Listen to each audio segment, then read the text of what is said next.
où Abraham va en Égypte.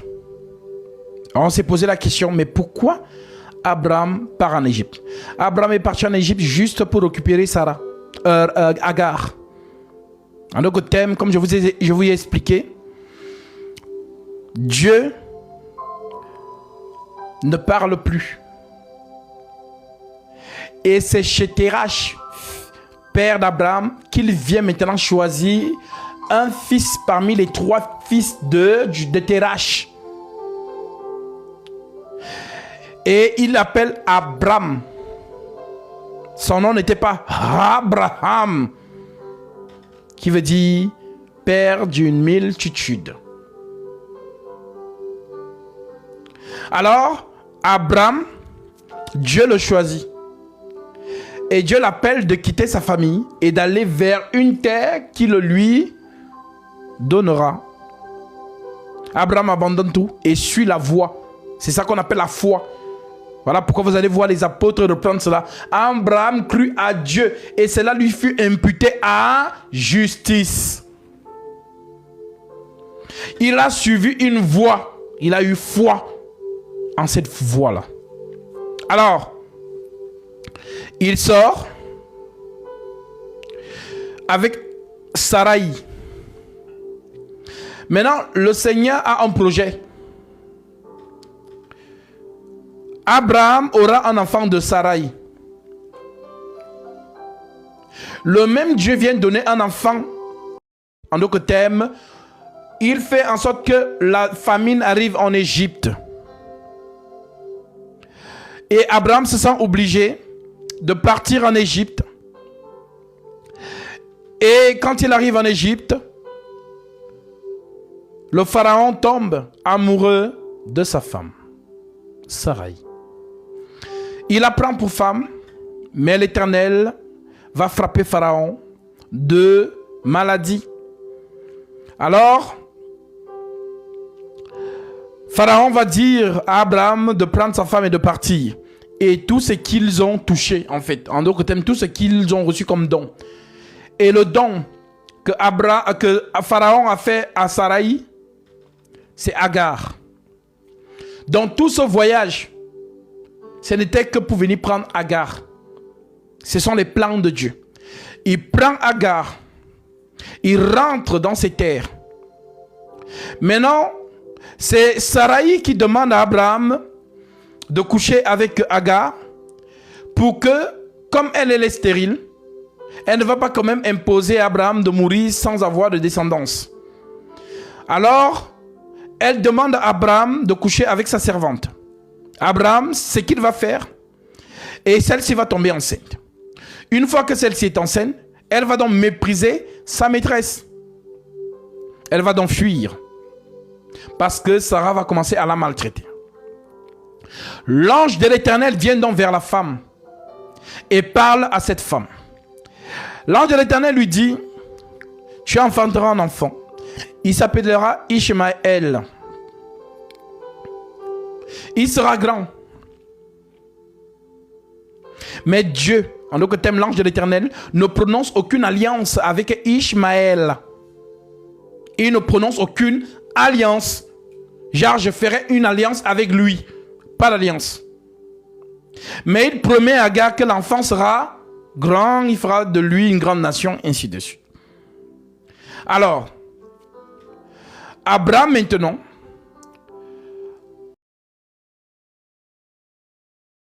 Sarah va lui dire, lorsque Agar va donc accoucher, Sarah donc va manifester de la jalousie. Parce qu'elle va voir que Abraham est heureux. Mais heureux d'un fils que ce n'est pas Sarah qui a accouché cet enfant. Alors il va demander. Elle va concevoir, selon ce qui s'est passé dans Genèse chapitre 18. Elle va concevoir. La promesse va se réaliser. Et Isaac va naître. Isaac, quant à lui, c'est le fils de la promesse. Et Dieu prononce l'alliance avec Isaac et non avec Ishmaël. Donc, Ishmaël et Isaac, c'est un langage prophétique. Alors, maintenant que vous avez compris cela, l'apôtre Paul va donc nous expliquer Agar et Sarah par le Saint-Esprit. Mais qu'est-ce que le Saint-Esprit va nous dire à propos de ces deux au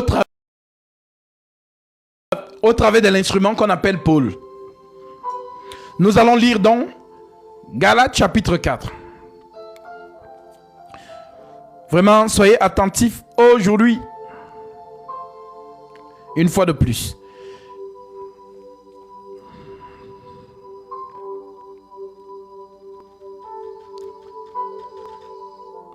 Nous lisons Galates 4.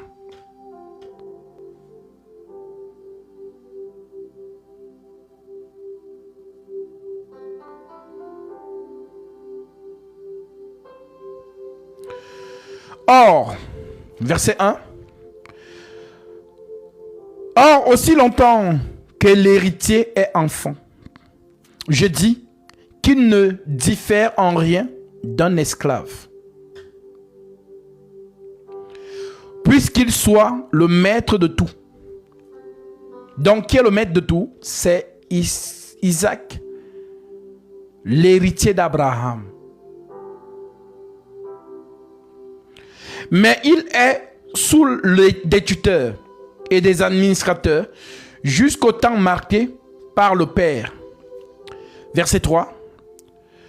Nous aussi, de la même manière, lorsque nous étions enfants, nous étions sous l'esclavage des rudiments du monde. Mais lorsque les temps ont été accomplis, Dieu a envoyé son Fils, né d'une femme, né sous la loi, afin qu'il rachètât ceux qui étaient sous la loi, afin que nous reçussions l'adoption. Très important. Verset 6. Et parce que vous êtes fils de Dieu, parce que vous êtes fils, Dieu a envoyé dans nos cœurs l'esprit de son Fils, l'esprit qui crie Abba, Père. Ainsi, tu n'es plus esclave, mais fils. Et si tu es fils, tu es aussi héritier par la grâce de Dieu. Verset 8. Autrefois, ne connaissant pas Dieu, vous serviez des dieux qui ne le sont pas de leur nature. Mais à présent que vous avez connu Dieu, ou plutôt que vous avez été connu de Dieu, comment retournerez-vous à des fables, à ces faibles et pauvres rudiments auxquels de nouveau vous voulez vous asservir encore? Vous observez les jours, les mois, les temps et les années. Je crains d'avoir inutilement travaillé pour vous. Soyez comme moi, car moi aussi je suis comme vous. Frères, je vous en supplie, vous ne m'avez fait aucun tort. Vous savez que ce fut à cause d'une infirmité de la chair que je vous ai pour la première fois annoncé l'évangile et mis à l'épreuve par ma chair. Vous n'avez témoigné ni mépris ni dégoût, mais vous m'avez au contraire reçu comme un ange de Dieu, comme Jésus-Christ. Où donc est l'expression de votre bonheur? Car je vous atteste que si cela eût été possible, vous vous seriez arraché les yeux pour me les donner. Suis-je devenu votre ennemi, ou en vous disant la vérité? Le zèle qu'ils ont pour vous n'est pas pur, mais ils veulent vous détacher de nous, afin que vous soyez zélés pour eux. Il est beau d'avoir du zèle pour ce qui est bien, et en tout temps, et non pas seulement quand je suis présent parmi vous. Mes enfants, pour qui j'éprouve de nouveau de la douleur et de l'enfantement, jusqu'à ce que Christ soit formé en vous. Je voudrais être maintenant auprès de vous et changer de langage, car je suis dans l'inquiétude à votre sujet. Dites-moi, qui voulait être sous la loi? N'entendez-vous point la loi? Car il est écrit qu'Abraham eut 2 fils. C'est très important. Qu'Abraham eut 2 fils. Un de la femme esclave, dont la femme esclave c'est Agar. Et un de la femme libre. Mais celui de l'esclave naquit selon la chair. Ça veut dire quoi, être né selon la chair? Naître selon la chair, c'est naître sans promesse.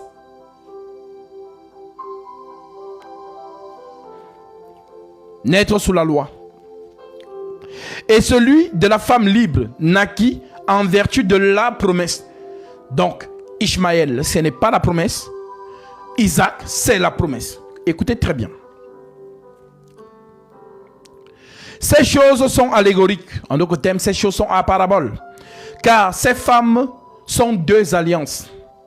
Agar et Sarah sont 2 alliances. Ces femmes sont 2 alliances. L'une du mont Sinaï, enfantant pour la servitude, c'est Agar. Car Agar, c'est le mont Sinaï en Arabie. C'est Agar. Car Agar, c'est le mont Sinaï en Arabie. Et elle correspond à la Jérusalem actuelle qui est dans la servitude avec ses enfants.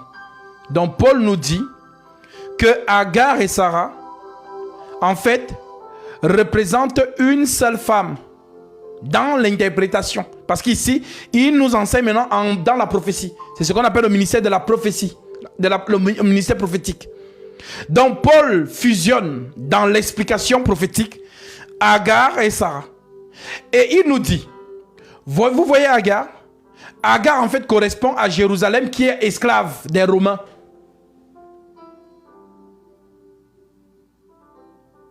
C'est fort, hein? Ces choses sont allégoriques, car ces femmes sont 2 alliances. Je suis dans Galates chapitre 4. Ceux qui retiennent les versets, s'il vous plaît, lorsque quelqu'un écrit quel verset, écrivez-lui le verset en commentaire. On gagne du temps.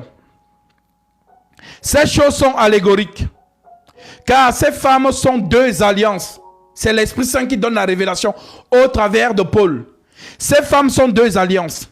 L'une du mont Sinaï, enfantant pour la servitude.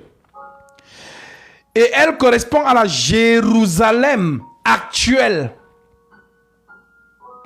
qui est dans la servitude. Donc Paul parle d'actuel, ça veut dire à son époque à lui.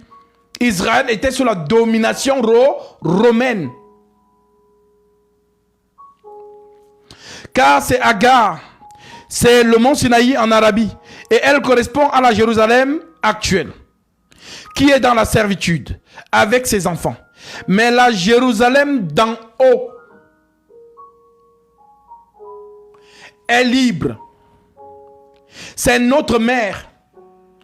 Car il est écrit, réjouis-toi stérile, toi qui n'enfantes point, éclate et pousse des cris, toi qui n'as pas éprouvé les douleurs de l'enfantement. Car les enfants de la délaissée seront plus nombreux que les enfants de celles qui étaient mariées. Pour vous, frères, comme Isaac, vous êtes enfants de la promesse. En d'autres termes, Paul nous fait comprendre que dans la révélation, Sarah c'est la mère. Donc Sarah c'est la Jérusalem libre.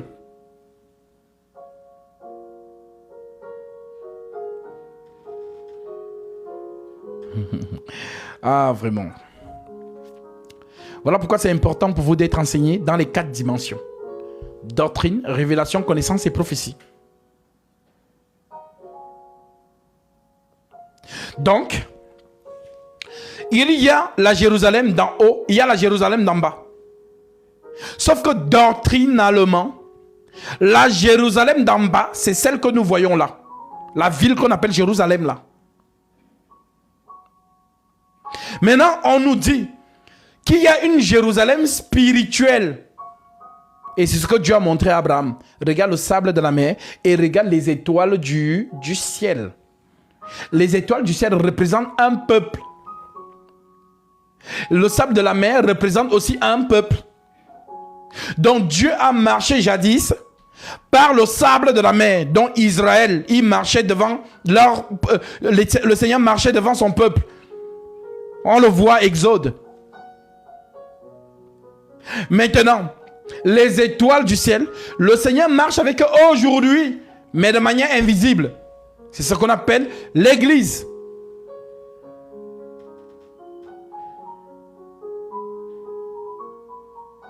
Alors, vu que l'Église donne,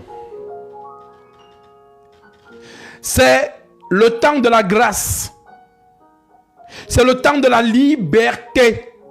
La liberté en Christ. Voilà pourquoi l'Écriture dit, rien ne vous est interdit, mais tout n'est pas utile.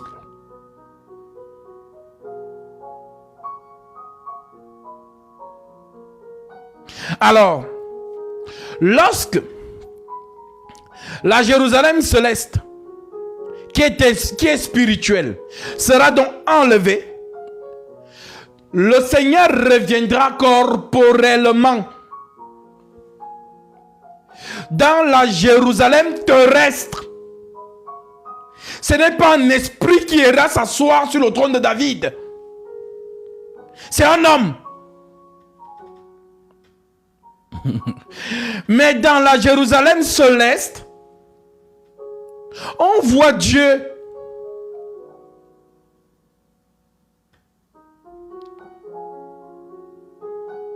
La promesse de voir Dieu tel qu'il est, ce n'est pas dans la Jérusalem terrestre. C'est pas possible.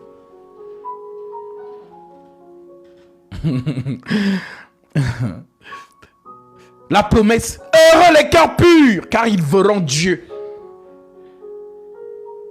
C'est l'Église.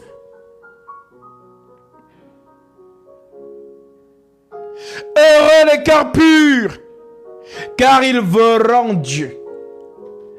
Et Jean proclame de son côté, lisons cela, dans Jean chapitre 3, verset 1. Écoutez ce qu'il dit.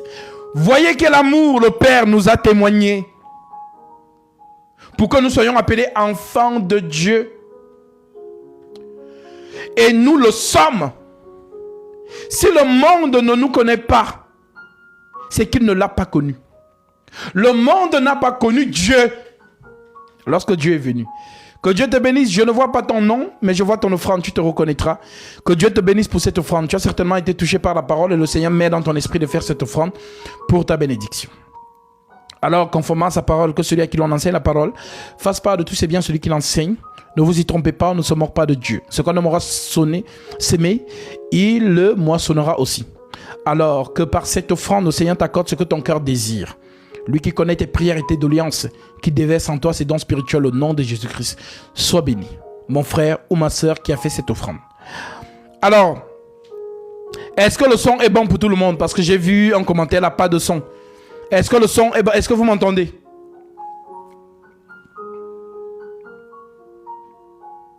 Alors, c'est notre ami qui a un problème. Alors, nous lisons 1 Jean 3, verset 1.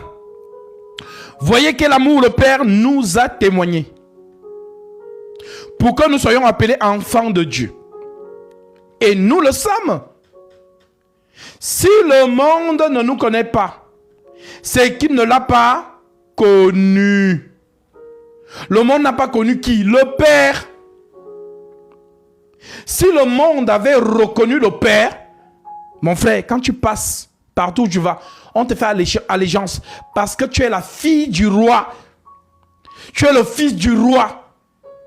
Si le Père avait su qui était, si le monde avait su qui était Jésus, aujourd'hui on saura qui tu es aussi toi. Et on te ferait allégeance. Mais comme ils n'ont pas su qui est Jésus, bon voilà pourquoi on ne sait pas aussi qui tu es. C'est ce qu'on te dit. Si le monde ne nous connaît pas, c'est qu'il ne l'a pas connu. Bien-aimés, nous sommes maintenant enfants de Dieu. Et ce que nous serons futurs n'a pas encore été manifesté. Mais nous savons que lorsque cela sera manifesté, nous serons semblables à lui, car nous le verrons tel qu'il est. C'est la promesse. Car nous le verrons tel qu'il est. Donc le Père est venu dans ce monde, pas tel qu'il est. Il était habillé. Maintenant on te dit, heureux les cœurs purs, car ils verront Dieu. Donc tu verras Dieu sans habit. Parce que l'habit c'est le voile. Et Dieu est venu dans cette dimension voilée. Voilà pourquoi quand un homme le voyait, personne, lui, Dieu, non, c'est pas Dieu. Ah oui, c'était lui. Mais il était voilé. Dans la chair, semblable à l'homme.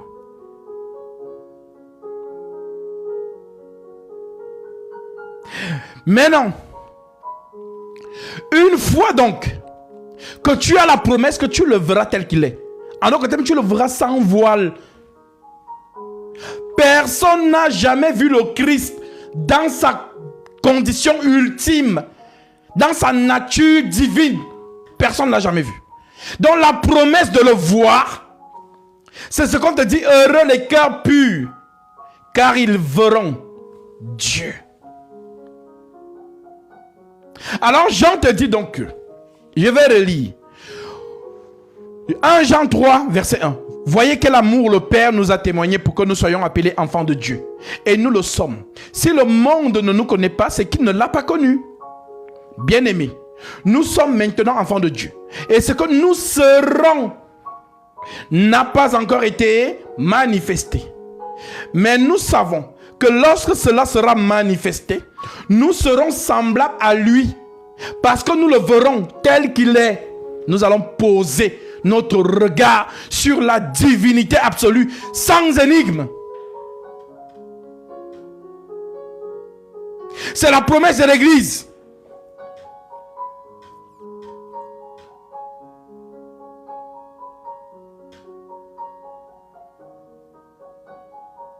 Voilà pourquoi tu vas revêtir ton corps rayonnant.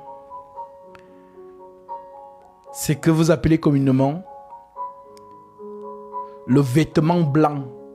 C'est une expression. Le vêtement blanc, c'est ton corps céleste.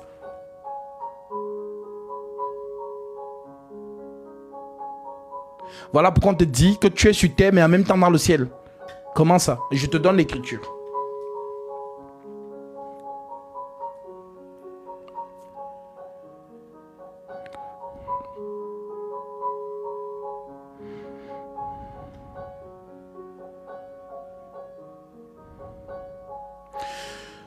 Ephésiens 2:6. L'écriture dit,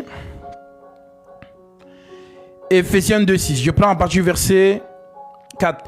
Mais Dieu qui est riche en miséricorde, à cause du grand amour dont il nous a aimés, nous qui étions morts par nos offenses, nous a rendus à la vie avec Christ. C'est par sa grâce que vous êtes sauvés.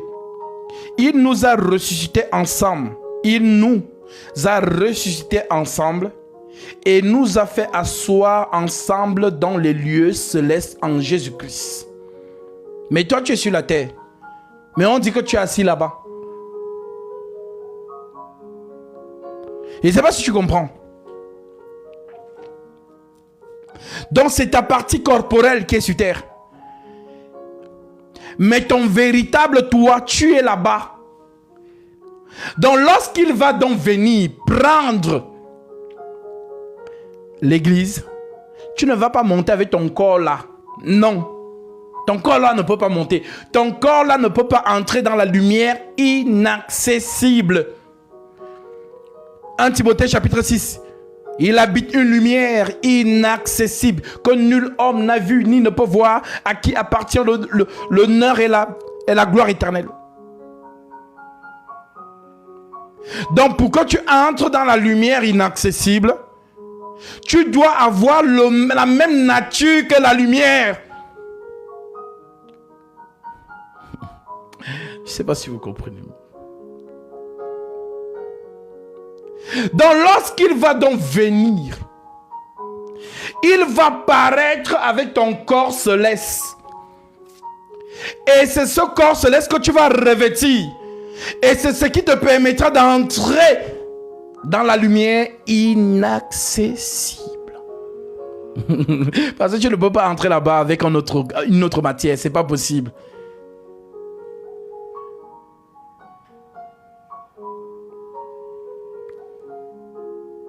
Alors oui, c'est ça la promesse de l'Église. Maintenant, lorsque lui maintenant reviendra pour que ses deux pieds touchent le mont des Oliviers, c'est un homme qui va paraître et que toute la terre verra. Tout œil le verra, même ceux qui l'ont percé. Donc la terre le voit habillé, mais l'Église le voit sans habit. Parce que le privilège naturellement d'une épouse, c'est de voir son mari vêtu et c'est de le voir nu. C'est ça le privilège d'une épouse. Beaucoup de femmes peuvent, convoiter ton mari. Il est tellement beau, il est tellement bien habillé. Mais toi, tu es la privilégiée. Ça veut dire que tu le vois beau dans son costume et tu as encore le privilège de le voir beau nu, avec les abdos et tout. Donc, l'épouse de l'Église, c'est le Christ. Donc, tu as donc la promesse, oh toi épouse, de le voir sans énigme, sans vêtements. Donc, de voir la lumière, donc Dieu dans sa nature ultime, sans énigme. Alors que cette espérance repose dans ton esprit. Heureux les cœurs purs, car ils verront Dieu. J'ai baptisé une sœur. Lorsque je l'ai ramenée de l'eau, le Seigneur lui montre en vision un cœur de cristal. Elle dit, je vois un cœur j'ai vu un cœur de cristal. Ça scintillait, ça brillait. Je dis, c'est Dieu qui te parle. Il te dit, heureux les cœurs purs, car ils verront Dieu. Voilà pourquoi tu as vu cette vision d'un cœur en cristal qui scintillait. Tu as la promesse.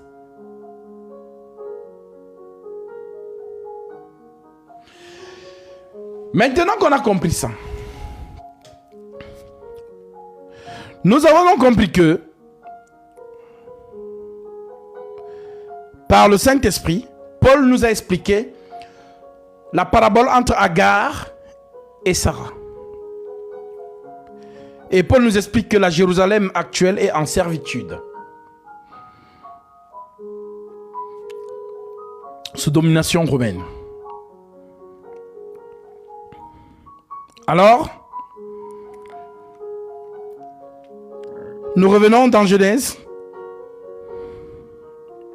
chapitre 25, verset 1. Abraham prit encore une femme, nommée Ketura, troisième femme. Elle lui enfanta Zimram, dont à part Isaac, né de Sarah, et d'Ismaël, né de Agar, il a encore pris Ketura. Elle lui enfanta Zimran,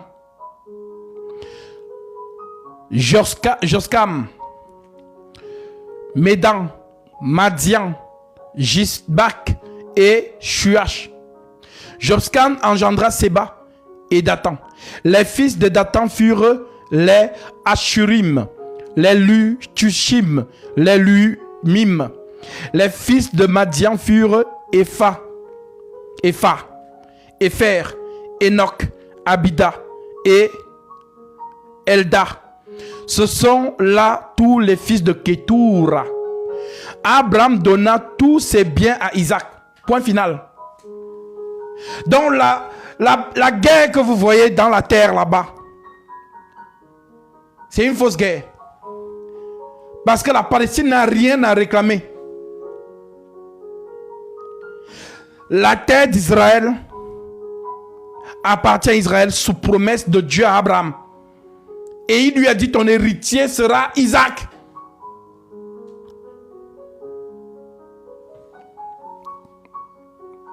Abraham donna ses biens Abraham donna tous ses biens à Isaac. Il fit des dons. Dans des dons. Ok, bon, toi prends quand même un chameau. Tu es mon enfant. Aux autres. Mais l'héritier légitime de toute la richesse d'Abraham, c'est Isaac. Voilà pourquoi vous voyez que dans le monde politique, Israël dit que non, nous on ne veut même pas partager. Le vrai Israël ne veut pas des accords. Parce que pour lui, c'est sa terre. Donc il n'y a pas d'accord à prendre. Il n'y a pas que non, on va leur donner un petit morceau. Ils disent rien, c'est notre terre. Alors la politique dit non, on va quand même vous donner une grande partie. Mais on va leur donner quand même une petite partie. Voilà pourquoi il n'y a pas d'entente. Dès qu'ils signent les papiers, les mêmes ils reviennent prendre leur terre. Depuis des années, ça dure. Vous pensez que ce n'est pas la politique qui va solutionner ça? C'est le Messie. Et même lorsque parce qu'il y a un Messie, j'ai entendu un rabbin juif là, sur TikTok, qui disait que, vous voyez les éléments, le Mashiach arrive, le Mashiach arrive. Moi, je crois à la prophétie.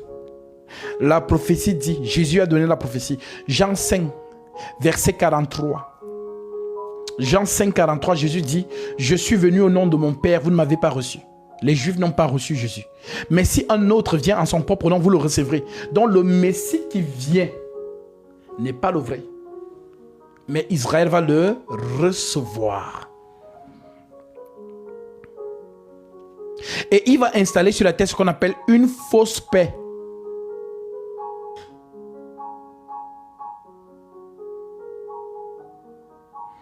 On y arrivera. Abraham donna tous ses biens à Isaac. Il fit des dons au fils de ses concubines. Donc,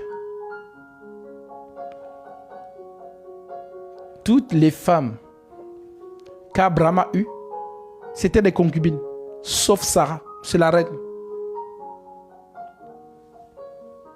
Et vous avez vu que dans le langage de Dieu, depuis toute la loi, le Seigneur parle des concubines. Une concubine, c'est la femme d'un homme. Mais pas reconnue au rang de la première.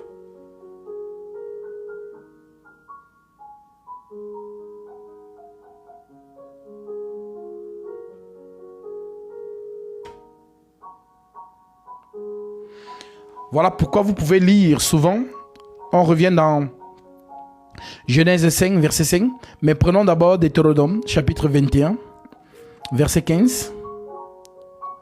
Écoutez ce que Dieu dit.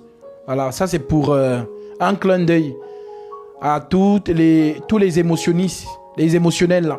Les femmes qui sont dans les émotions, les états d'âme, voilà. Parce qu'une femme, je vous l'ai toujours dit, une femme peut régner Dieu pour amour, pour un homme. Je vous dis. Une femme amoureuse là, elle peut régner Jésus pour un homme. Alors, la vraie femme qui a pour époux Jésus, même si une écriture de Jésus lui fait mal, elle va toujours adorer son maître. Ah Seigneur, c'est douloureux, mais je suis là.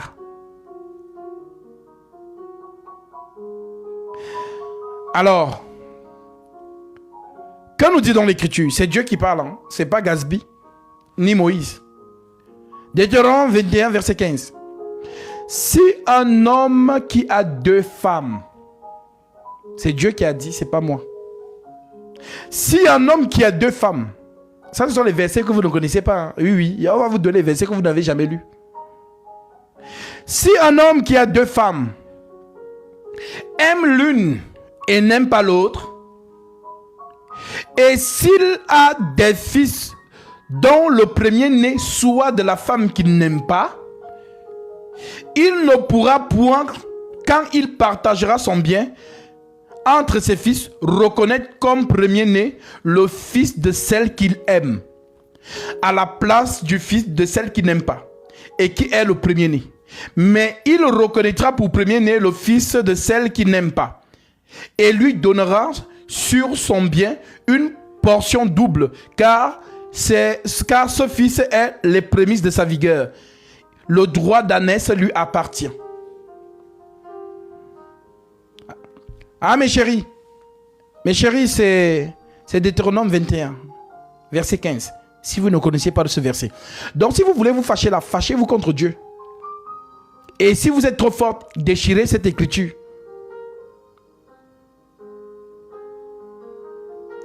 Donc, notre Père Céleste est tellement juste qu'il dit à un homme, toi là, si tu as 2 femmes et que tu n'aimes pas une, et que tu en aimes une autre, c'est-à-dire, voilà, entre les deux, alors sache que le fils que tu auras de celle que tu aimes ne sera pas l'héritier. Ton héritier sera le fils de celle que tu n'aimes pas. Voilà l'équilibre. Donc, même la femme dont on aime là, elle va commencer à dire à son mari que non, aime-nous tous les deux au même niveau. Parce que je veux que mon fils hérite aussi. Mais si tu veux simplement l'amour, bah sache que ton fils ne sera pas l'héritier. C'est celle qu'on n'aime pas qui sera héritière. Deutéronome 21, verset 15. Donc, celle qui aime souvent dire, parce qu'il y a beaucoup, excusez-moi de l'expression, beaucoup de rebelles, comment j'appelle les sorcières, qui viendront vous dire, la polygamie, c'est un péché. La polygamie, c'est de l'impudicité. Alors, donnons-leur du crédit. Si la polygamie est un péché, et si la polygamie est l'impudicité, alors Dieu a donc permis, dans la loi, aux hommes d'être impudiques.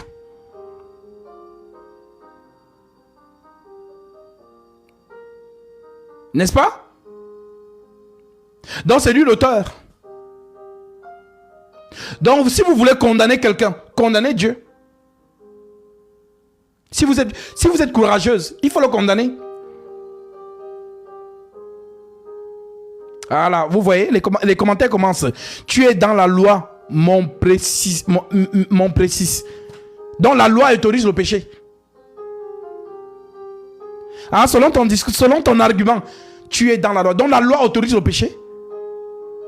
N'est-ce pas la loi qui dit si quelqu'un a accompli les 9 commandements et pêche contre un seul, il est coupable de tous. Donc Dieu a autorisé le péché dans la loi. Donc Dieu aime le péché. C'est ce que moi j'appelle dans mon jargon toto spirituel. Voilà. Alors, selon eux, Dieu permet le péché dans une dispensation. Et lorsqu'il arrive dans une autre, bon, il dit bon, là, à la base je tolérais le péché, c'est bon. Maintenant ici, c'est bon, on ne pêche plus. Est-ce que vous vous entendez même parler? Là est l'ombre des choses. N'est-ce pas? Donc dans l'ombre des choses, il y a le péché. Allons, je vais te mettre dos au mur. Dans l'ombre des choses, il y a le péché aussi.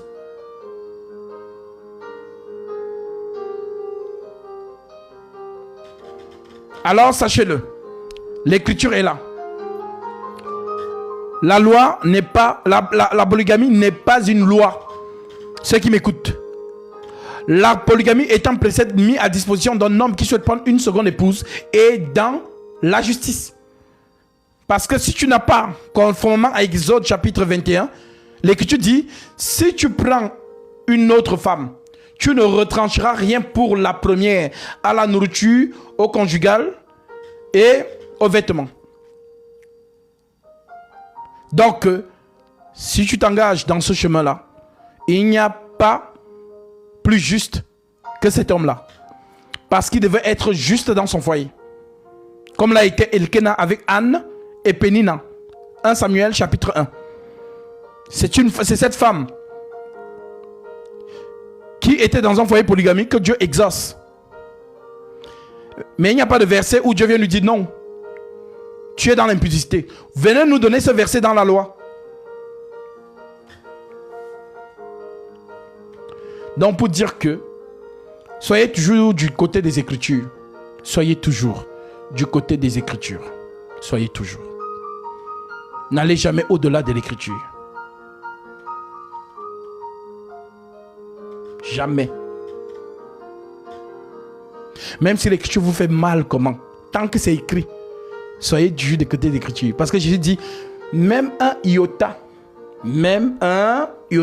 un trait de lettre ne disparaîtra pas. Juste à ce que tout soit accompli. Alors, soyez toujours du côté de l'Écriture, je vous en supplie. Et vos états d'âme là, vos émotions là, vos sensations là, ne les écoutez pas. Les désirs de la chair sont contraires à ceux de l'esprit. La polygamie n'est pas une loi, ce n'est pas une obligation. Il y a des hommes qui n'aiment pas la polygamie, dans le sens où ils ne veulent pas être tracassés pour gérer 2 foyers, 3 foyers, 4 foyers. Ce n'est pas parce que toi tu ne peux pas le faire que l'autre ne peut pas le faire aussi. Peut-être qu'il peut le faire, peut-être qu'il a les moyens pour que ses épouses ne manquent de rien. Mais c'est toi qui n'as rien. Tu n'arrives pas déjà à nourrir la première femme avec les enfants. Maintenant, c'est toi qui veux prendre une deuxième. Ça, c'est le désordre. Ça, c'est le désordre.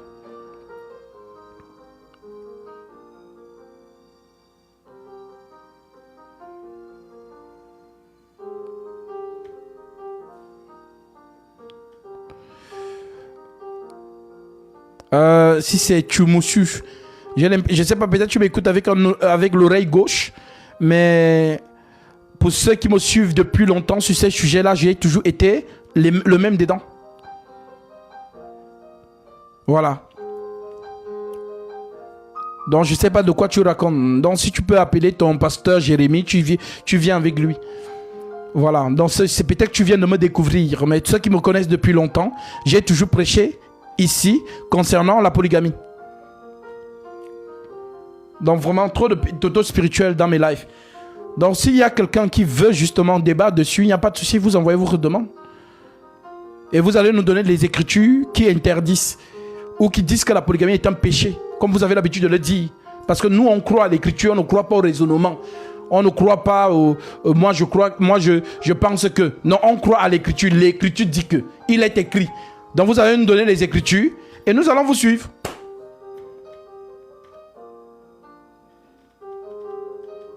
Voilà. Donc, nous revenons donc dans Genèse, chapitre 25, la mort d'Abraham. Abraham donna tous ses biens à Isaac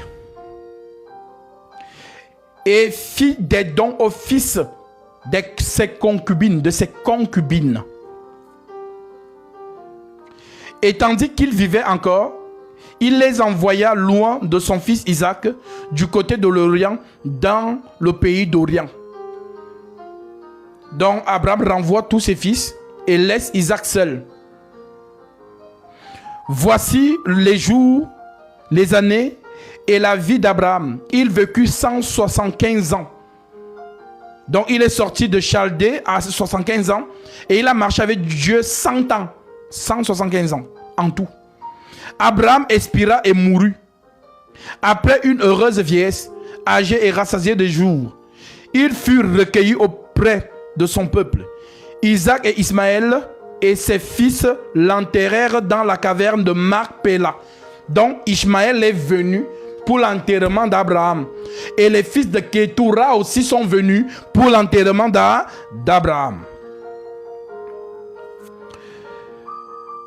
Isaac et Ismaël et ses fils l'enterrèrent dans la caverne de Macpéla, dans le champ d'Éphron. Fils de Sochar et Étienne, vis-à-vis de Mamré. C'est le champ qu'Abraham avait acquis des fils de Heth. Là fut enterré Abraham et Sarah, sa femme. Après la mort d'Abraham, Dieu bénit Isaac, son fils. Il habitait près des puits de l'Archaïroï. Ah, la prophétie. Postérité d'Ismaël. Maintenant, on arrive chez Ismaël. Voilà. Voici la postérité d'Ismaël, fils d'Abraham. qu'Agar, l'Égyptienne, servante de Sarah, avait enfanté Abraham. Voici le nom des fils d'Ismaël, par leur nom, selon leur génération. Nebajot, premier-né d'Ismaël, Kédar, Abdel, Mipsam, Misham, Duma, Massa, Hadad, Tema, Jétu, Naphis et Kedma. Ce sont là les fils d'Ismaël. Donc, en d'autres termes, ce sont là leurs noms, selon leur parc et leur enclos. Ils furent les 12 chefs de leur peuple. Ils furent les 12 chefs de leur peuple. Donc, ce sont les 12 princes. Maintenant, verset 17. Et voici les années de la vie d'Ismaël, 137 ans. Il expira et mourut, et il fut recueilli auprès de son peuple. Ses fils habitèrent depuis Havila jusqu'à Shur, qui est en face de l'Égypte. En allant vers la Syrie, il s'établit en présence de tous ses frères. Les deux fils, dont là maintenant on entre dans les deux fils de Jacob. Les deux fils de Jacob, d'Isaac, les deux fils d'Isaac, Ésaü et Jacob. Donc Isaac, Dieu, non, Dieu est précis. Ça dit c'est un Dieu, quand il donne une prophétie, il s'arrange de l'accomplir. Donc, il promet les 12 princes qu'il a promis à Agar, il les donne. Ça s'arrête là. Et on dit qu'ils habitaient en face de leurs frères. C'est ce que vous voyez aujourd'hui. Et nous voyons que la bénédiction, on la voit. Regardez l'Arabie Saoudite. C'est un peuple béni. Riche, je veux dire humainement.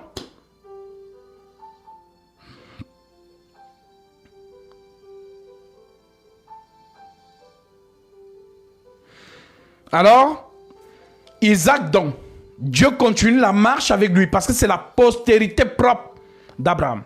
Voilà pourquoi d'Isaac va donc naître Ésaü et Jacob.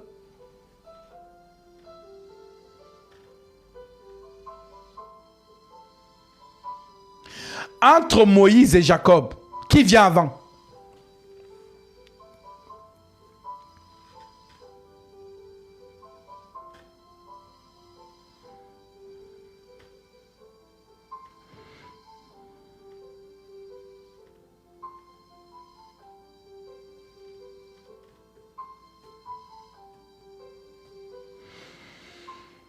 Entre Moïse et Jacob, qui vient avant?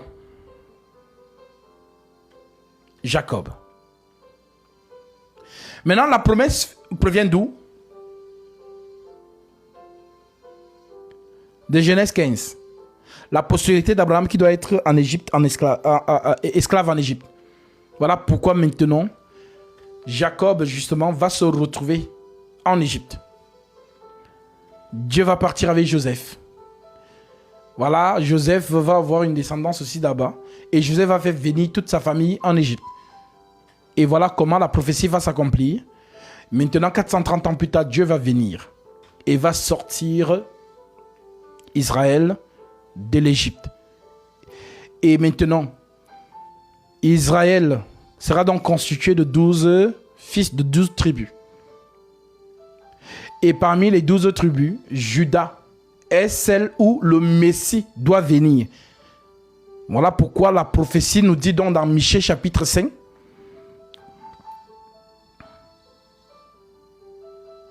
Michée 5 verset 1. Et toi Bethléem Ephrata, petite entre les milliers de Juda, dont la tribu de Juda, c'est la tribu royale. C'est eux qui ont la royauté. Et la tribu de Lévi, c'est la tribu du sacerdoce. Donc les Lévites, ce sont les prêtres. Et Juda, ce sont les rois. Maintenant, le Messie qui vient. Est-ce que vous pensez vraiment que c'est par hasard qu'il tombe chez la cousine de Élisabeth? Marie, tribu de Lévi, dont l'enfant Lévi est par le père roi Juda.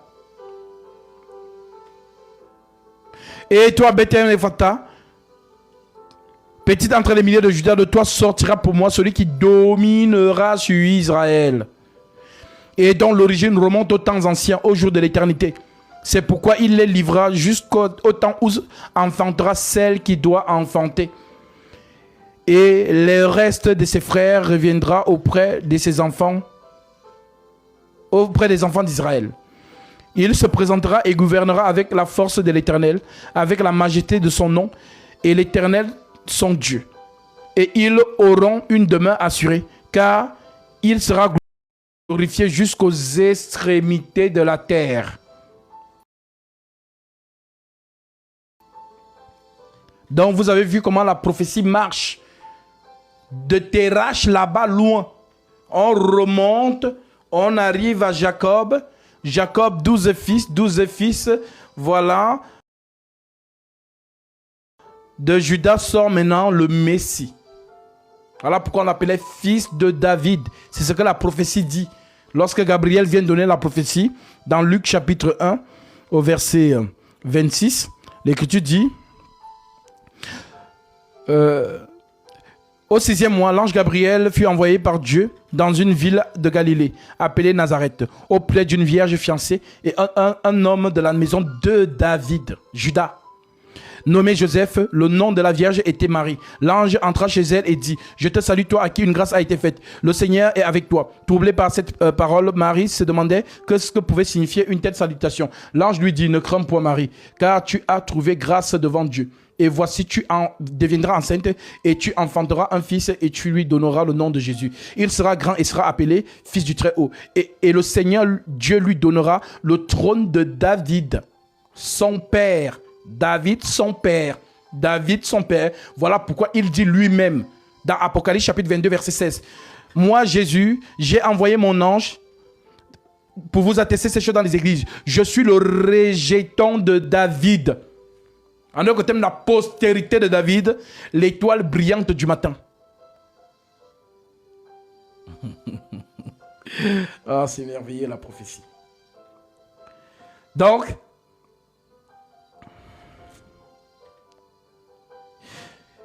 il sera grand et sera appelé fils du Très-Haut, et le Seigneur Dieu lui donnera le trône de David son père. Il régnera sur la maison de Jacob. Il régnera sur la maison de Jacob. Il régnera sur Israël. Donc Juda régnera sur Israël.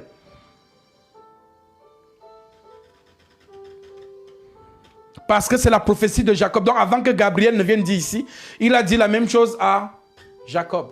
Il lui a dit ça où? On revient au verset 32, mais on prend vite Jacob. On prend vite Genèse chapitre 49. Verset 8, l'Écriture dit quoi? L'Écriture dit: Judas, tu recevras les hommages de tes frères. Ta main sera sur la nuque de tes ennemis. Les fils de ton père se prosterneront devant toi. En d'autres termes, Israël. Tout Israël n'est pas juif.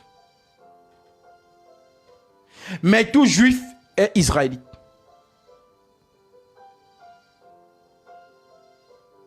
Dans la tribu royale, Juda, qui domine sur ses frères. C'est ça la prophétie. Je reprends. Judas, virgule. Tu recevras les hommages de tes frères. Ta main sera sur la nuque de tes ennemis. Les fils de ton père se prosterneront devant toi. Donc tout le reste des tribus vont se prosterner devant Judas. Isaacar, Nephtali, Siméon, Lévi, tout ça. Allégeance devant Judas. Pourtant, nous savons que le premier-né de Jacob, c'est Ruben.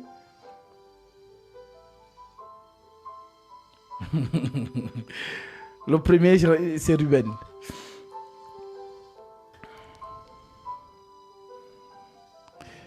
Judas, tu recevras les hommages de tes frères. Ta main sera sur la nuque de tes ennemis. Les fils de ton père se prosterneront devant toi. Judas est un jeune lion. Tu reviens du carnage, mon fils. Il ploie les genoux. Il se couche comme un lion, comme une lionne, comme une lionne, qui le fera lever. Le sceptre ne s'éloignera point de Judas, ni le bâton souverain d'entre ses pieds, jusqu'à ce que vienne le Shiloh, et que les peuples lui obéissent. Donc, le sceptre, en d'autres termes, le commandement, le pouvoir, la puissance ne doit pas s'éloigner de Judas. Mais nous avons vu cela s'éloigner de Judas en donnant ce bâton à une prostituée. Vous connaissez ce chapitre? Il a donné le bâton à une prostituée. Pourtant, le bâton là ne doit pas s'éloigner de Judas. Et une prostituée a pris le bâton. Tamar, effectivement. Et ce mouvement prophétique représente quoi? L'église.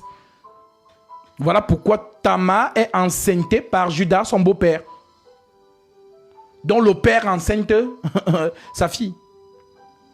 Parce qu'il pensait que c'est une prostituée. Lorsqu'on lui dit donc, ah, ta fille s'est prostituée, Judas se fâche, il dit, amenez-la dehors, on va la brûler. Lorsqu'on vient donc pour la brûler, Tamar dit, ah, attendez, avant de me brûler, reconnaissez à qui appartient ce bâton, ce cordon et ce cachet. Lorsque Judas a vu, il a dit, ah, c'est mon bâton, ne la brûlez pas.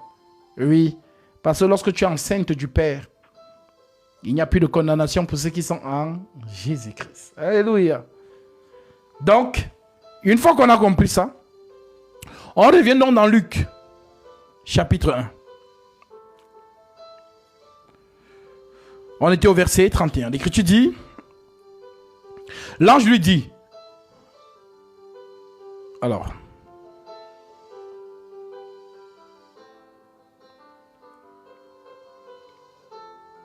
verset 32, il sera grand, il sera appelé fils du Très-Haut. Et le Seigneur, Dieu lui donnera le trône de David, son père. Il régnera. Vous comprenez maintenant? Genèse 49. Il régnera sur la maison de Jacob, Israël. Il régnera sur la maison de Jacob éternellement. Et son règne n'aura point de fin. Tout simplement. Voilà comment la prophétie marche depuis Genèse 4 jusqu'à l'accomplissement. Luc chapitre 1.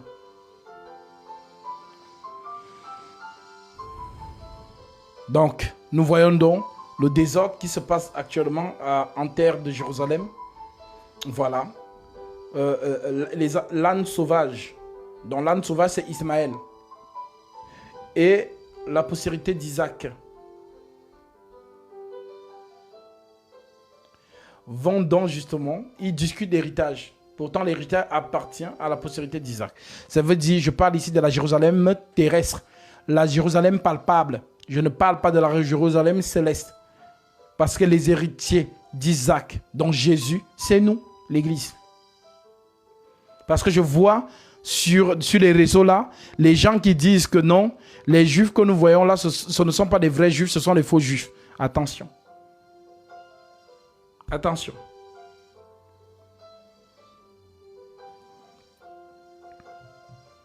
Sinon, vous allez nous expliquer cette écriture. J'ai fini avec ça et je vous prends les questions. Écoutez ce que Paul nous dit. Pour ceux qui nous disent que Israël qui est là-bas, là, ce n'est pas le vrai Israël. Donc vous allez vous allez nous dire où est le vrai Israël actuellement. Et si vous osez dire que c'est l'Église, écoutez donc ce que Paul dit. Romains 11, verset 1. J'ai dit donc, Dieu a-t-il rejeté son peuple? Donc pour vous, Dieu a rejeté l'Église? Non. Mais il parle du peuple souche. J'ai dit, Dieu a donc rejeté son peuple? Loin de là. Car moi aussi je suis israélite. Paul dit, je suis israélite. De la postérité d'Abraham et de la tribu de Benjamin. Dieu n'a point rejeté son peuple, qu'il a connu d'avance.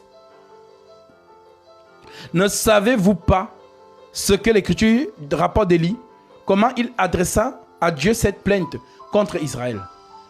Seigneur, ils ont tué tes prophètes, ils ont renversé tes autels. Je suis resté moi seul et ils cherchent à me ôter la vie. Mais quelle réponse Dieu lui fit-il?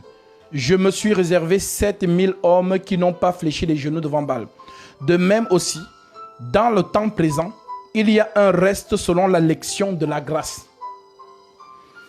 Car, or, si c'est par grâce, ce n'est plus par les œuvres. Autrement, la grâce n'est plus une grâce. Et si c'est par les œuvres, ce n'est plus une grâce. Autrement, l'œuvre n'est plus une œuvre. Quoi donc? Ce qu'Israël cherche, il ne l'a pas obtenu, mais l'élection l'a obtenu. Tandis que les autres ont été endurcis selon qu'il est écrit. Dieu leur a donné un esprit d'assouplissement, des yeux pour ne point voir, des oreilles pour ne point entendre, jusqu'à ce jour. Donc vous voulez dire que l'Église ne voit pas. Toto spirituel. Incroyable. Je vous ai dit, quand vous n'êtes pas appelé au ministère, laissez la Bible là, sinon vous allez prêcher n'importe quoi. C'est pas possible. Donc c'est l'Église. Prophétise contre ce peuple, afin qu'ils entendent et qu'ils ne comprennent pas, qu'ils voient et qu'ils ne saisissent pas. Faites attention. Et soyez même heureux de voir qu'il y a Israël qui a renoncé au Messie, qui n'a pas cru. Là, on voit la prophétie se réaliser. Incroyable. En tout cas, s'il y a quelqu'un qui veut débarquer sur ça là, avec moi là, n'hésitez pas. Comme vous êtes champion à faire les vidéos sur TikTok. Mais lorsque je suis en live, je ne vois personne.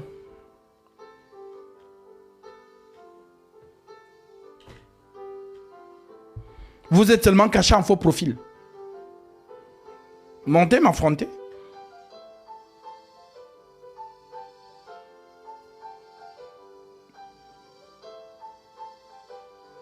Donc, ceux qui ont des questions, je vous écoute. Nous avons terminé avec Abraham. Et nous allons justement continuer avec Moïse, selon la présence de Dieu. La marche, Exode.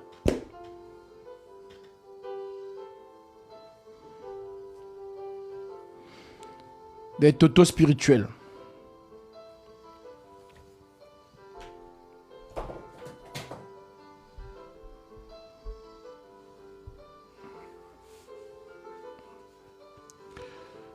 Il y a longtemps que je cherche à te parler. Alors, ceux qui sont dans le groupe, envoyez-moi des voices. Vous savez, lorsque je suis sur TikTok, je suis en territoire, je jette le filet dans l'océan.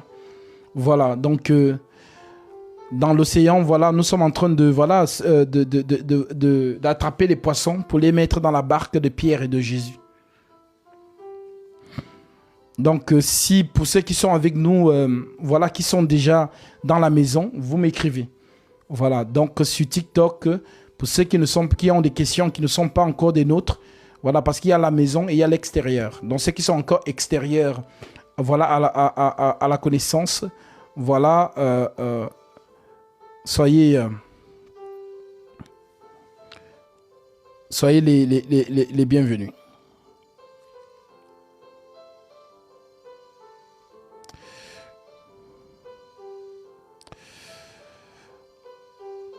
Bonjour, bonjour, shalom à vous tous.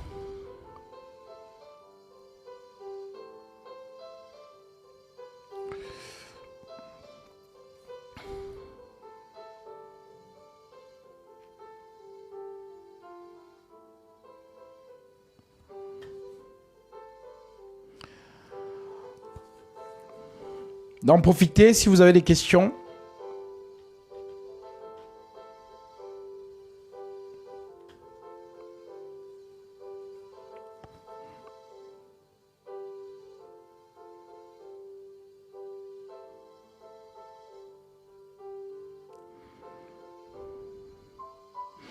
Tu peux nous expliquer Matthieu 26, verset 29?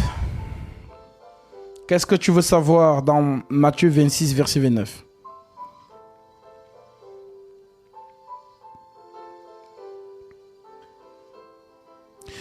Je vous le dis, je ne boirai plus désormais de ce fruit de la vigne, jusqu'au jour où j'en boirai du nouveau avec vous dans le royaume de mon Père. Ce sont les noces, tout simplement.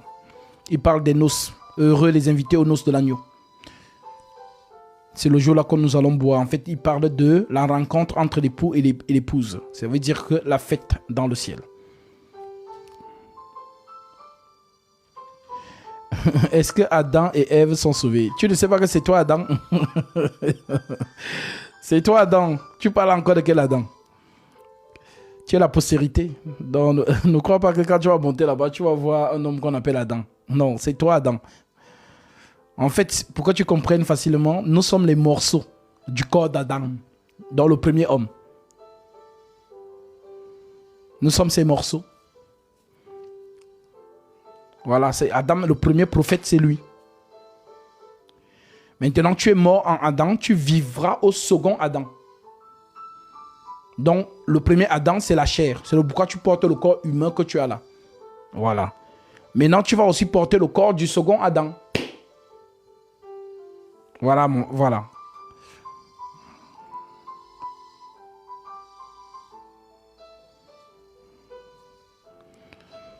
J'espère que tu as reçu ta réponse.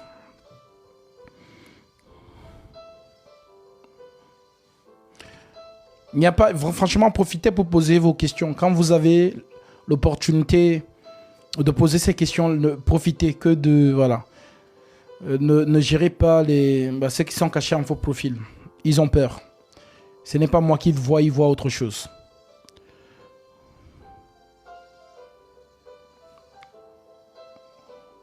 Bonjour frère, comment peut-on préparer la venue du Christ? Ce n'est pas nous qui préparons la venue du Christ. C'est le Christ qui prépare la venue au travers de nous. C'est ce que Paul nous a dit. Je vais te lire le verset. Donc, toi, ton rôle, c'est de rester fidèle à l'enseignement.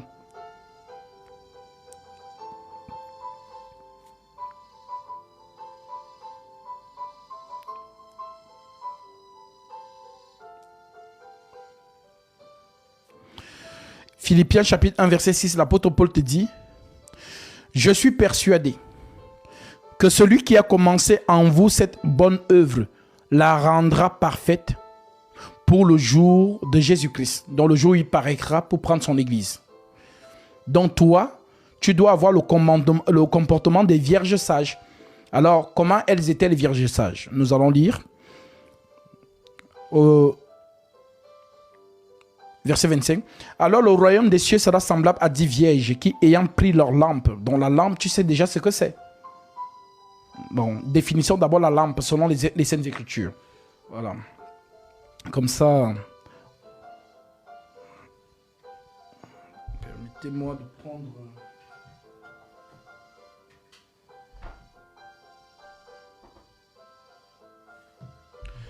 Donc, définissons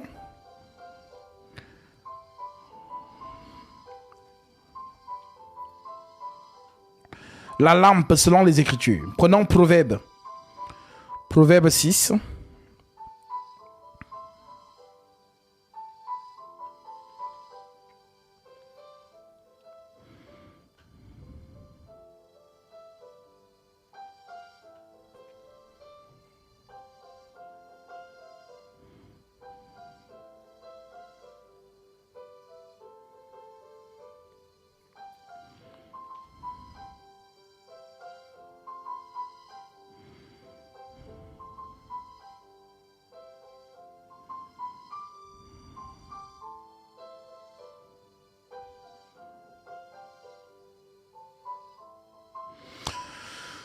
Proverbe 6, verset 23, l'écriture dit, « Car le précepte est une lampe. Le précepte est une lampe et l'enseignement une lumière. Et les avertissements de la correction sont le chemin de la vie. » Ça, c'est une première écriture. On prend une deuxième. Nous sommes dans Psaume chapitre 119, verset 105. Psaume 119, 105. Ta parole est une lampe à mes pieds et une lumière sur mon sentier.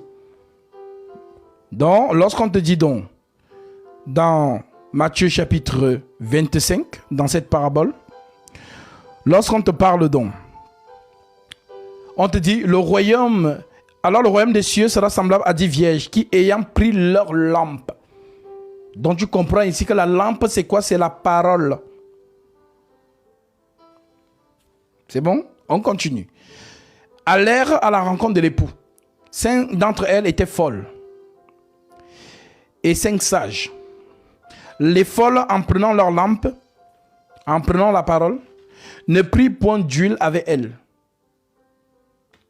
Mais les sages prirent avec elles leur lampe et de l'huile dans des vases. Comme l'époux tardait, toutes s'assoupirent et s'endormirent. Donc que ce soit les folles, que ce soit les sages, elles se sont endormies. Au milieu de la nuit, on cria, voici l'époux allait en sa rencontre. Alors toutes ces vierges se réveillèrent et préparèrent leurs lampes. Les folles dirent aux sages, donnez-nous de votre huile, car nos lampes s'éteignent. Donc leurs lampes sont allumées. Elles ont le nécessaire, la lampe, la mèche, l'huile. Mais apparemment, la lampe est en train de s'éteindre. Un peu pour ceux qui ont eu à utiliser une fois les lampes tempête. La lampe tempête a une mèche et ce qui rend la flamme, on va dire vigoureuse, c'est l'huile ou le pétrole. Donc plus l'huile baisse, plus la mèche mange l'huile. Plus l'huile baisse, plus la flamme baisse aussi. Plus tu ajoutes de l'huile, plus la flamme s'augmente aussi. N'est-ce pas? Donc ici, les vierges folles disent que leur lampe s'éteigne. Donc elle est en train de perdre la lampe, la lumière. Alors qu'est-ce que les folles disent? Les folles dirent aux sages, donnez-nous de votre huile car nos lampes s'éteignent. Les sages répondirent, non. Il n'y en aura pas assez pour nous et pour vous. Allez plutôt chez ceux qui en vendent. Donc nous voyons ici que lorsqu'on traverse la nuit est en cercle. Est-ce que je peux même avoir quelque chose pour dessiner et permettre aux frères de comprendre?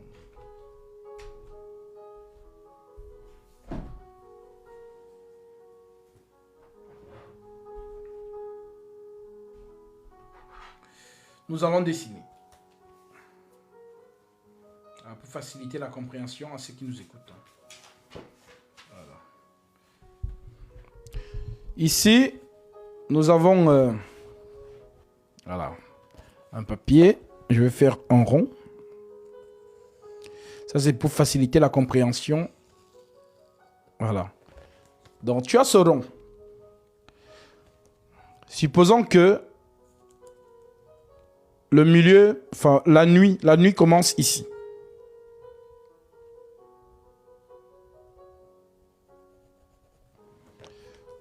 Donc, la nuit commence.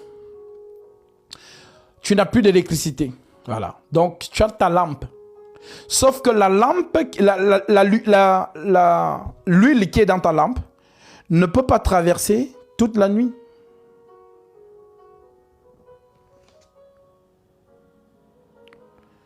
L'huile ne peut pas traverser toute la nuit. Donc,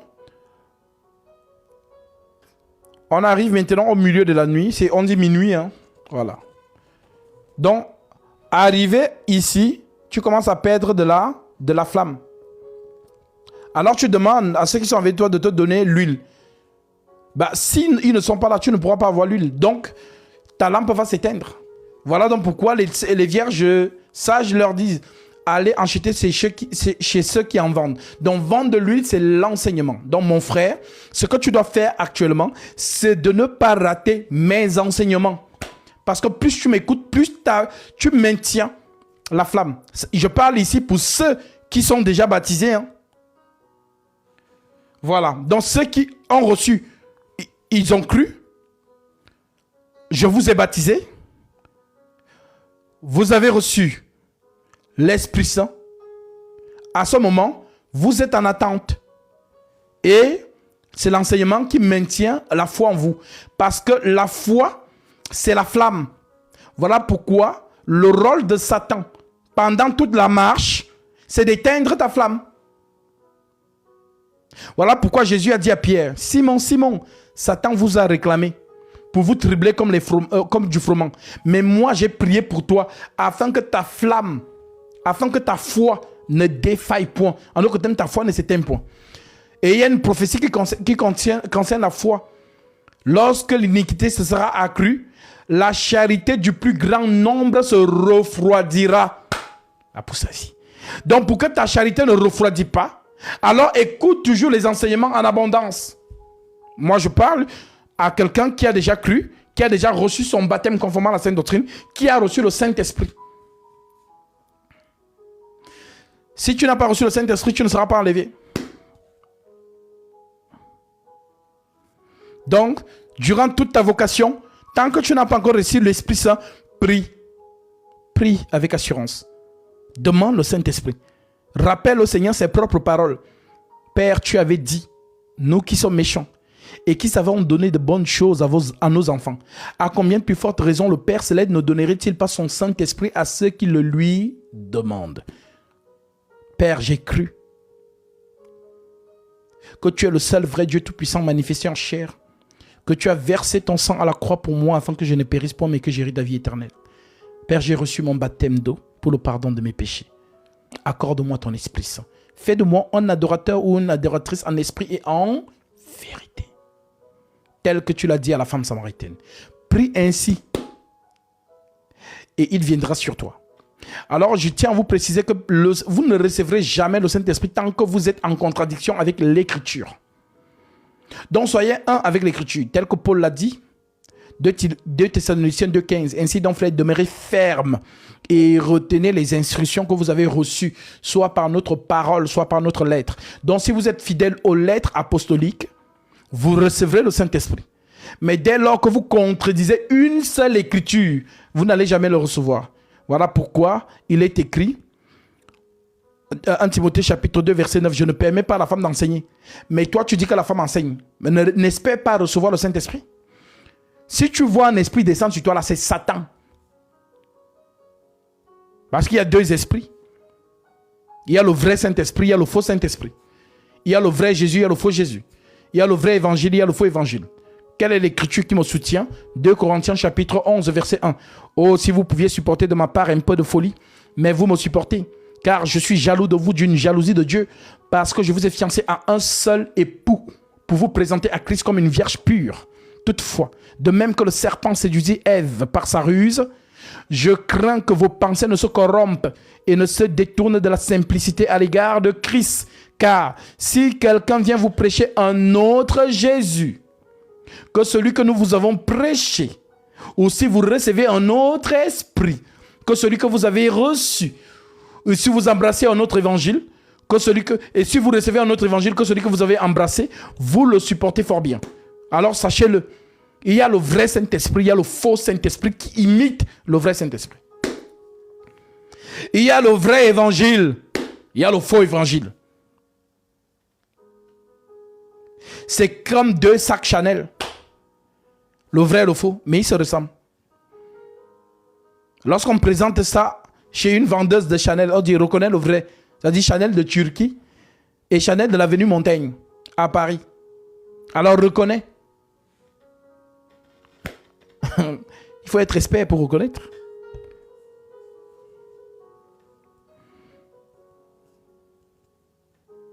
Dans tout ce que le Saint-Esprit fait, le faux Saint-Esprit fait la même chose.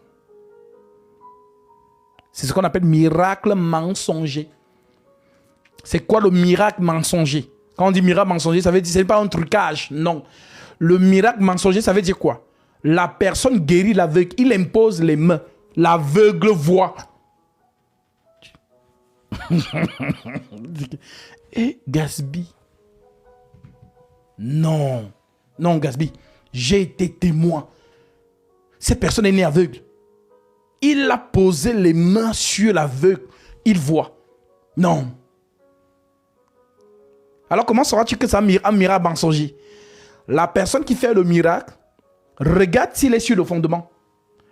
S'il n'est pas placé sur le fondement, c'est un faux miracle. Ça va très vite, hein? Voilà pourquoi l'Écriture dit, ils feront des prodiges et des miracles au point de séduire s'il était possible, même les élus. Pourquoi s'il était possible? Parce que les choses qui font, tu restes comme ça, tu dis, eh. Voilà pourquoi ce n'est pas par le miracle qu'on identifie l'homme de Dieu. Ce n'est pas par la prophétie qu'on identifie l'homme de Dieu.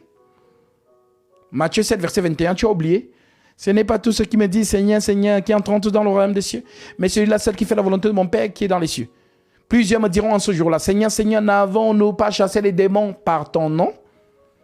N'avons-nous pas fait des miracles par ton nom? N'avons-nous pas prophétisé, prophesy, par ton nom? Et Jésus dit quoi? Alors je leur dirai ouvertement, je ne vous ai jamais connu. Retirez-vous de moi, vous qui commettez l'iniquité. Donc si toi, tu regardes le miracle, tu me fais pitié. Parce que Satan joue avec toi. Ne regarde pas le miracle, regarde l'Écriture.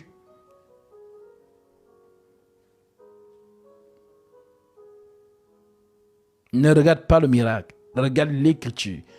Est-ce que celui qui a fait le miracle là, est-ce qu'il est un avec les Écritures? S'il n'est pas un avec les Écritures, mais qui fait le miracle, on comprend que c'est Satan qui est là. Retire-toi. Ça va très vite. Ah, peuple de Dieu, si vraiment vous n'êtes pas enseigné sur ces choses-là, c'est que vous êtes... On vous marmaille. C'est-à-dire les démons jouent avec vous. Les démons jouent avec vous.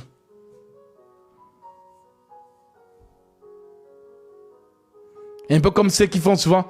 Est-ce que je peux prophétiser? Prophesy. Donc le Saint-Esprit va vous poser la question à vous, s'il peut prophétiser. Vous pensez que c'est le show, c'est quoi? Vous pensez que c'est le concert, c'est le spectacle? Le Saint-Esprit, Jésus-Christ va vous poser la question à vous, à toute la salle. Est-ce que je peux prophétiser? Prophesy. Est-ce que je peux prophétiser? Avance, papa. Voilà les expressions. Des comédiens. Et c'est surtout les femmes qui aiment les choses là.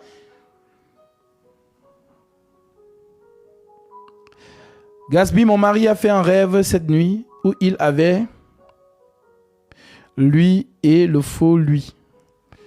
Alors, il faut me le rencontrer parce que ça, je comprends pas. Il faut me raconter le rêve dans l'intégralité. Avance, Daddy. Voilà leurs expressions. Avance, Daddy. Est-ce que je peux prophétiser? Alors, je vais vous montrer ça. Attendez, je vous montre. Des totos spirituels. Vraiment. C'est avec vous que Satan joue. Les aigles, on ne joue pas avec nous. Parce que nous sommes dans l'esprit. Voilà. On voit tout par la prophétie. Tu ne peux pas venir faire tes marmailles là avec nous. Tu arrives même là où je suis, c'est toi qui vas tomber.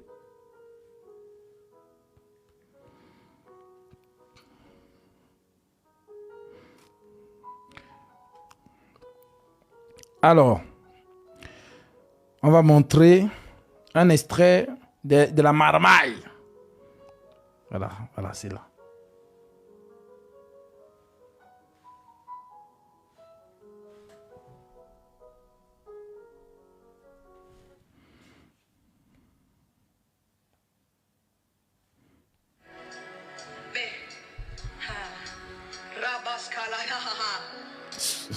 Sorcellerie. Écoutez.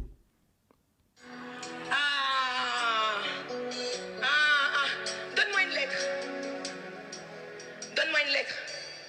Une lettre. S. Donne-moi une lettre. B. Rabaskala. Pas d'interprétation. Rabaskas par là. Pourtant, la Sainte Doctrine dit, s'il n'y a point d'interprète, que l'on se taise. Elle a lâché ça là. Vous avez vu les gens réagir? Non, ils sont en... C'est-à-dire, c'est comme si c'est... C'est-à-dire, tu vois quand... L'envoûtement. Quand tu es envoûté, tu ne sais plus où tu es. Tu es comme un zombie. Donc, personne ne réagit. Attendez, s'il vous plaît. Ce que vous venez de faire là, on n'a pas reçu l'interprétation. Oui, c'est quoi? Le Saint-Esprit dit... Satan joue avec les moutons, comme tu dis là, les moutons. Voilà. Donc, vraiment, c'est pour ça que c'est important d'être rigoureux avec l'écriture. Si vous n'êtes pas rigoureux avec l'écriture, Satan va jouer avec vous. Voilà. Et toto spirituel, vraiment. Voilà. Et je suis avec vous jusqu'à la fin. Donne-moi une lettre. Donne-moi une lettre. Une lettre. S. Donne-moi une lettre. B. Rabaskala. On va pas simplement prophétiser comme des prophètes, mais on va aller dans une dimension de la voyance. Est-ce que je peux... Nous allons aller dans une dimension de la voyance. Et la voyance, c'est quoi? C'est la divination. Alors, que dit l'Écriture concernant la divination? Satan est à l'œuvre, mais les gens ne s'en rendent pas compte. Lisons l'Écriture concernant la divination. C'est pas possible. Auto-spirituel, vraiment. Incroyable. Après, voilà, Deutéronome 18. Que nous dit Dieu à propos de la voyance? Verset 9. Lorsque tu seras entré dans le pays que l'Éternel, ton Dieu, te donne, tu n'apprendras point à imiter les abominations de ces nations-là. Qu'on ne trouve chez toi personne qui fasse passer son fils ou sa fille par le feu, personne qui exerce le métier de devin, la divination, la voyance. Personne qui exerce le métier de devin, d'astrologue, d'augure, de magicien, d'enchanteur. Personne qui consulte ceux qui invoquent les esprits ou disent la bonne aventure. C'est ça donc la voyance, la bonne aventure. Ceux qui tirent les cartes là. Ah, je vois le soleil. Vraiment, ça montre que c'est ça qu'on appelle l'augure. La voyance. Donc, c'est incroyable. Et les gens sont là. Ils sont assis. C'est ça donc qu'on appelle envoûtement. Satan dans les églises. C'est ça. Mais les gens ne savent pas. Deutéronome chapitre 9 verset 18. Deutéronome 18 verset 9. Autant pour moi. Vraiment, soyez concentrés. Quand je donne les versets, prenez-les vite. Hein, parce que... Donne-moi une lettre. Donne-moi une lettre. Une lettre. S. Donne-moi une lettre. B. Rabaskala. On va pas simplement prophétiser comme des prophètes, mais on va aller dans une dimension de la voyance. Est-ce que je peux aller? C'est qui Fabrice? Est-ce que je peux aller? Oui! Tous les totos spirituels répondent.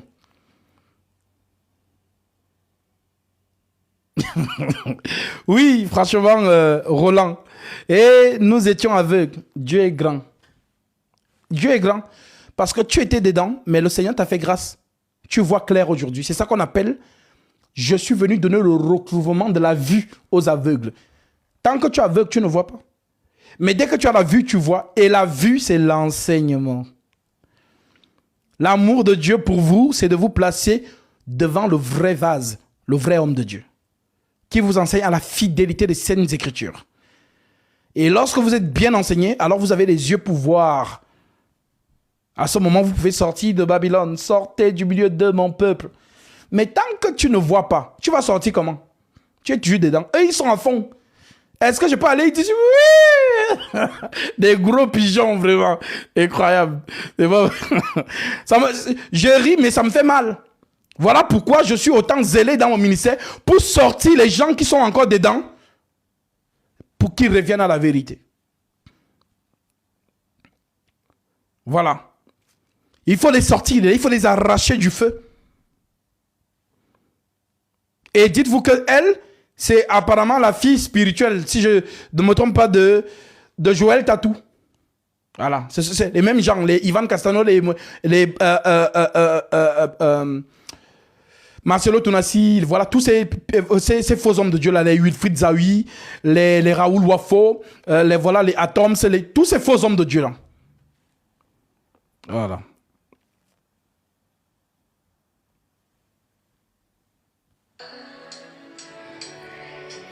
On va pas simplement prophétiser comme des prophètes, mais on va aller dans une dimension de la voyance. Est-ce que je peux aller? C'est qui Fabrice? Fabrice, viens vite. Est-ce que je peux prophétiser? Mets-toi là. Fabrice, fais 3 pas. 1, 2, 3. C'est qui Dia? Je vois Fabrice Dia. Pendant que tu étais en train d'avancer, j'ai vu dans mon esprit le Seigneur dire qu'il va te bénir à cause du service que tu fais dans cette église. Mais comme je t'ai dit hier, pendant que tu es en train d'avancer, je vois le nom de Sandrine. C'est qui Sandrine?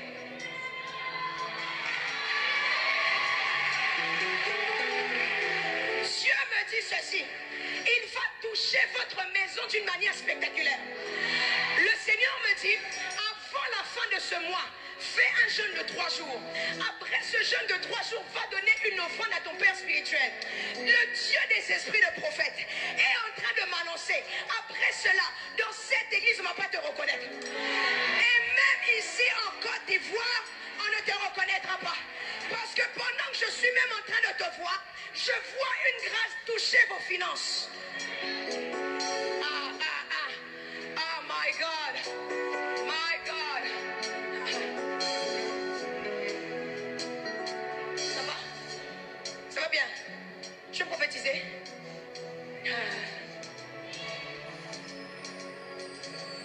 La base pour la fidèle. Moi je connais. Lorsque je suis venu, j'ai entendu son nom.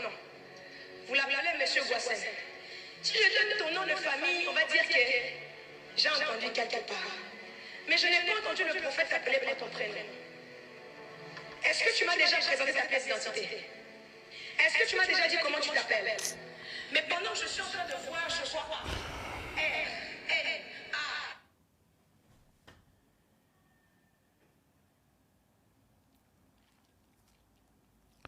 Voilà pourquoi je vous ai toujours dit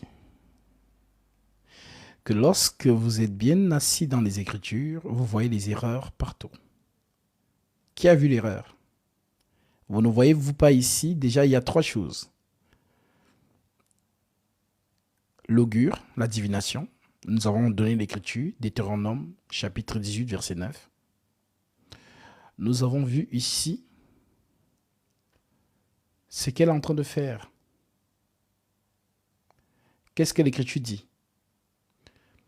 Toute femme qui prie ou qui prophétise la tête non voilée déshonore son chef. En d'autres termes, discrédite Jésus-Christ, car Jésus-Christ, c'est le chef de l'Église. Vous voyez?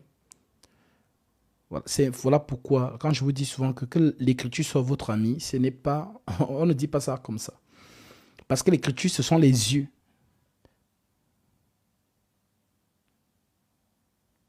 Ah, là voilà. Brenda nous dit, elle a les cheveux en termes de voile. C'est ce qu'on t'a appris? C'est faux. Le voile, c'est le chalque. Et je vais te le prouver. Parce que c'est que Paul écrit dans 1 Corinthiens 11, il a pris ça où? Il faut te poser la question. Mais Paul s'est inspiré d'où pour nous dire ça? Alors, je vais te donner le verset où il a pris ça. Genèse, chapitre 24. Genèse 24.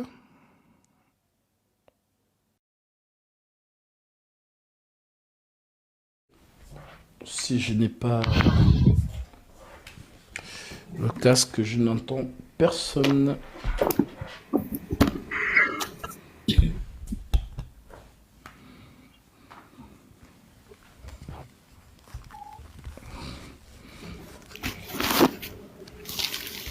Shalom, shalom.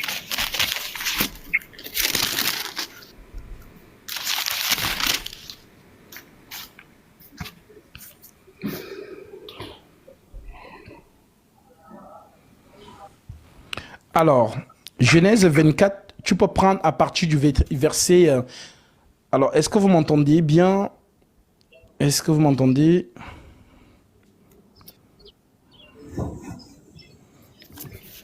Alors, Oui. est-ce que vous m'entendez?